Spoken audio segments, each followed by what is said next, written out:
There's no point building a great aesthetic physique if you look like a cave-dwelling, sick vegan. My name's Andrew. I've been training for over 13 years. I've tried every single type of diet, high carb, low carb, high fat, low fat, you name it, I have tried it. I'm going to go over the best diet if you want to build an aesthetic physique, feel good on a day-to-day basis, enjoy the meals you eat, and still be able to go out to restaurants, family events, even go out on dates and have a drink or two and still make amazing progress.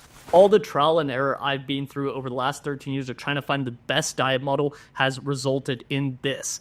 Basically, what we want to do is make sure we can excel in every single area of our life and still make great progress and excel in our nutrition and training. It shouldn't matter if you're bulking, cutting, or whatever time of year it is, you should still feel good on a day-to-day basis, enjoy what you're eating so you can look good, feel good, and overall just be in a good mood. So there's a few things I want to cover before we actually get into the diet model and a few misconceptions I want to address.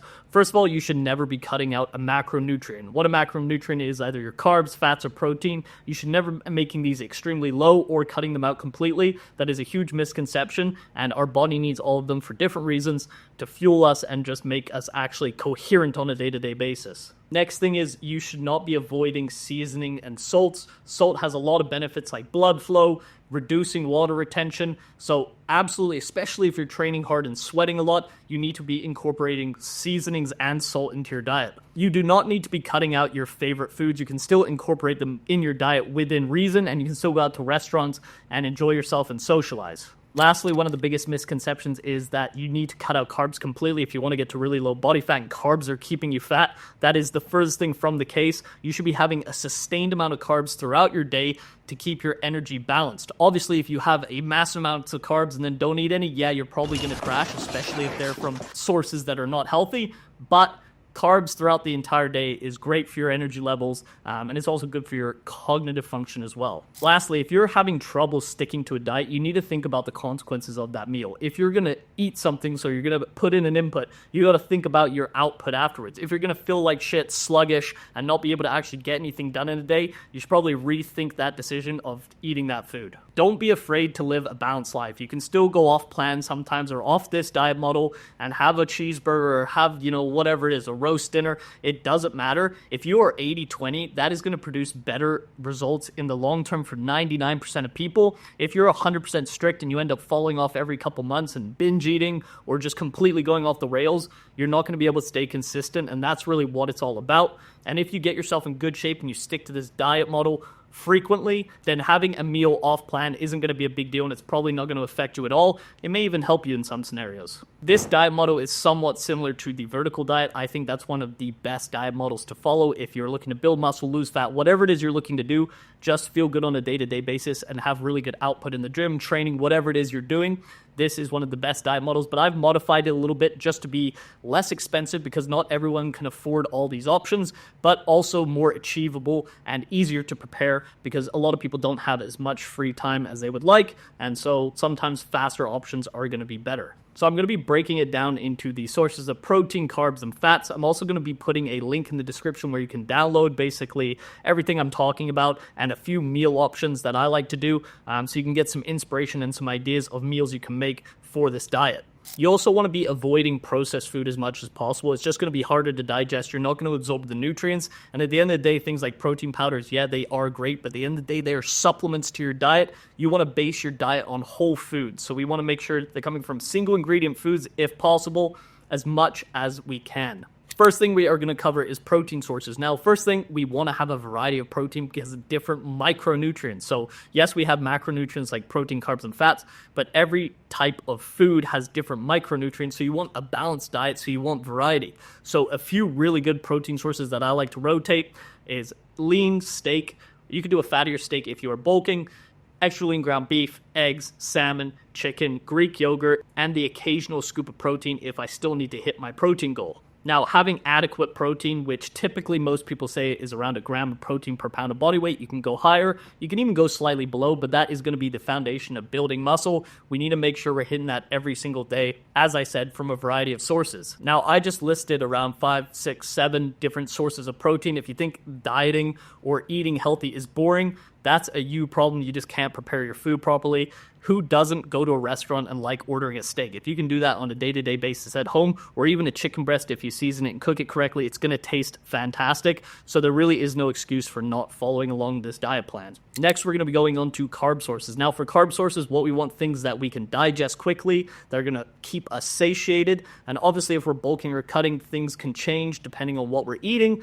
but we'll go into that more later. But for carbs, what I like to focus on is potatoes. So sweet potatoes, russet potatoes, regular golden potatoes, rice or cream of rice, or any rice substitute. You can even use oatmeal, but oatmeal can be hard to digest for a lot of people because of the shit they put on it basically when they're, I don't know, agriculture farming it, whatever the fuck you call it.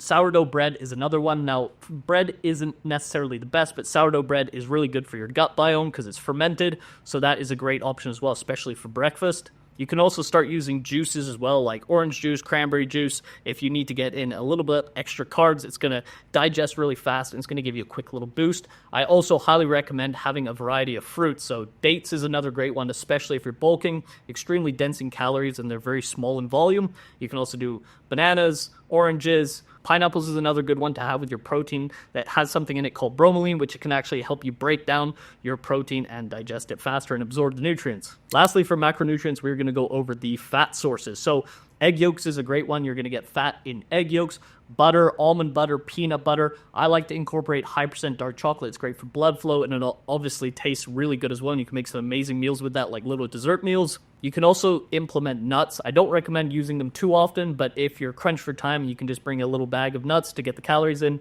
That's also an option as well. And of course, in the meat we're eating, especially if we're eating steak, lean ground beef, ground turkey, egg yolks, as I mentioned earlier, there's going to be fats in those, and those are going to be a great source of fat for your diet. Lastly, for micronutrients, we also want to be eating vegetables. Now, not all vegetables are going to be good for everyone. For me personally, if I eat broccoli, my stomach feels terrible, and to me, that's a sign that I can't digest this food and it's not worth eating. But some great ones are carrots, peppers, asparagus. I like to add in bone broth and chicken broth into my rice to give it a little bit more flavor. There's also some micronutrients in there as well. Spinach is another great one. Honestly, with vegetables, you just can mess around, make some good concoctions and see what tastes good to you, but also makes you feel good and you can digest easily. So if you're trying to build muscle and you're bulking, your food choices may change so slightly. I can give you guys a couple examples, but 100 grams of carbs from potatoes is a lot of volume, but if you get 100 grams of carbs from rice, it's a much smaller volume. So you want to pick the smaller volume because it's going to be easier to eat, first of all. It's also going to be faster to digest as well. Now, if you're cutting, you would just do the opposite of that. And I've already kind of spoken about, if you're bulking, you want to eat medjool dates. They're low in volume, but high in calories. So you want to implement foods like that when you're bulking